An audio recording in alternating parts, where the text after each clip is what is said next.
আমার তো ৩-৪টা ছবি অলরেডি ডেট পড়ে গেছে রিলিজের। দুই দেশের আর্টিস্ট একসাথে কোলাবোরেট করে কাজ করলে অবশ্যই ভালো কিছু হবে। করোনা যাওয়ার পরে তো আমরা একদমই কমাতে চলে গেছি।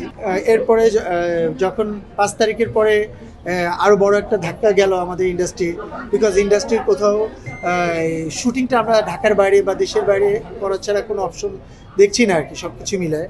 তা সেক্ষেত্রে আমার যা মনে হয় যে অনেক মানে অপূর্ণতা বলতে তো অনেক কিছুই আছে, বাট ভালো কাজ করার অনেক অপশন আছে, অনেক ভালো ভালো কাজ করা যাবে, যে কাজগুলা দিয়ে ইন্ডাস্ট্রি কোনো না কোনো কিছু হেল্পফুল হবে, কোনো না কোনো জায়গায় আমরা দাঁড়াতে পারবো। সেই জায়গাগুলো আমাকে বাছাই করতে হবে। এখানে আমরা চেয়েছিলাম যে সুন্দর একটা পরিবেশ হবে শুটিংয়ের, সুন্দরভাবে পরিবেশে শুটিং করবে আমার আর্টিস্টরা, যে কোনো জায়গায় গেলে আমরা সুন্দর একটা সিকিউরিটি পাবো, সেই জায়গাগুলোতে আমি লক্ষ্য রাখবো বিষয়টা।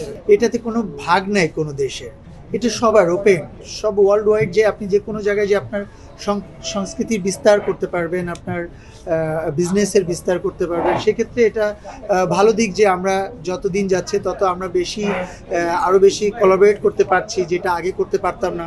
এটা আমাদের নতুন উদ্যোক্তাদের জন্য অনেক বড় একটা ব্যাপার। আজকে পাকিস্তান থেকে বাংলাদেশে এশিয়ান উদ্যোক্তারা কাজ করছে, দুদিন পরে দেখবেন বাংলাদেশ থেকে পাকিস্তানে গিয়ে উদ্যোক্তারা কাজ করবে। সো এটা আমাদের সুন্দর একটা দরজা, মানে ডোর ওপেন করে দেওয়ার। পাকিস্তানি সিরিজ আমি অনেক আগে থেকেই দেখি। খুদার মহব্বত পাকিস্তানি সিরিজের সব থেকে আমার ফেভারিট একটা হচ্ছে সিরিজ। আর্টিস্ট হিরোরা বলেন, হিরোইন বলেন, ওরা অনেক বেশি ভালো অভিনেতা অভিনেত্রী সবাই। সো আমার ওরকম কোনো ইচ্ছা নাই কারোর সঙ্গে কাজ করবো কিনা, বাট দুই দেশের আর্টিস্ট একসাথে কোলাবোরেট করে কাজ করলে অবশ্যই ভালো কিছু হবে। কোনো রহস্য না, আমরা চিন্তা করি যেহেতু এখানে উদ্যোক্তাদের মেলা, ফ্যাশনেবল মেলা, সো এখানে আমরা সবাই চেষ্টা করছি যার যার মতো করে একটু ফ্যাশনেবল ড্রেস আপ করার জন্য।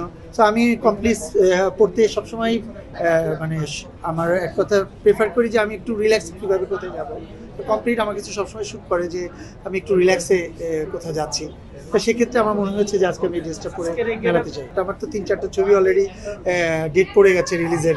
এরপর 8টা ছবি সেন্সর হয়ে আছে, আর অপারেশন জ্যাকপটের ছবি একটু বাকি আছে। আর ইন্ডিয়ার সাথে কোলাবোরেট করে আমার একটা ছবি মোটামুটি জানুয়ারিতে শুটিংয়ের কথা চলছে। ওটার লুক সেট আপ থেকে শুরু করে সবই হয়ে গেছে। এটার অচিরেই ইনশাল্লাহ এটার আপডেটগুলো আপনারা জানবেন।